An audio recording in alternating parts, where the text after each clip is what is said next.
अंधेरा धीरे धीरे गहरा रहा था।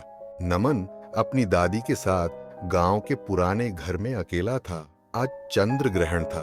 दादी ने सख्त हिदायत दी थी कि कोई भी घर से बाहर न निकले और न ही खिद्दकी से बाहर झांके। नमन को यह सब अंधविश्वास लगता था, पर दादी की आंखों में डर देख उसने उनकी बात मान ली। रात के 10 बजे चांद पर काली छाया पीडीडीडीने लगी। कमरे में अजीब सी खामोशी छा गई। सिर्फ दादी की धीमी धीमी प्रार्थना की आवाज सुनाई दे रही थी। नमन को नींद नहीं आ रही थी। उसे लगा कि दादी सो गई हैं, तो वह धीरे से उठा और खिद्दकी के पास गया। उसने पर्दे हटाकर बाहर झांका। चांद लगभग पूरा ढंक चुका था। उसकी हल्की रोशनी में उसने सामने वाले नीम के पेड़ पर कुछ अजीब देखा। एक काली आकृति पेड़ से चिपकी हुई थी। वह एक आदमी जैसा दिख रहा था, पर उसकी बाहें और पैर बहुत लंबे थे और उसके शरीर से एक अजीब सी चमक निकल रही थी। नमन की सांसें रुक गईं। अचानक उस आकृति ने गर्दन घुमाकर सीधे नमन की ओर देखा।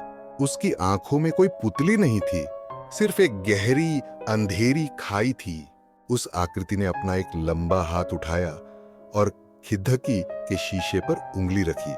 जहां उसकी उंगली लगी वहां शीशा काला पेडीडीडीने लगा, जैसे कोई स्याही फैल रही हो। नमन डर के मारे पीछे हट गया। उसने देखा कि खिद्दकी का काला हिस्सा अब एक आंख की शक्ल ले रहा है।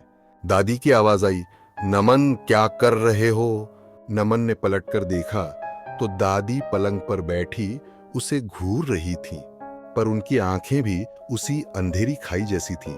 नमन की रूह कांप गई। वह भागा और अलमारी के पीछे छिप गया। उसने सुना कि दादी का शरीर पलंग से नीचे उतरा और पैरों की जगह घिसटने की आवाज आने लगी। खिद्दकी से काली स्याही कमरे में फैलने लगी थी और नमन को महसूस हुआ कि अब वह अकेला नहीं है। बाहर ग्रहण पूरी तरह हो चुका था और घर के अंदर अंधेरा धीरे धीरे उसे निगल रहा था।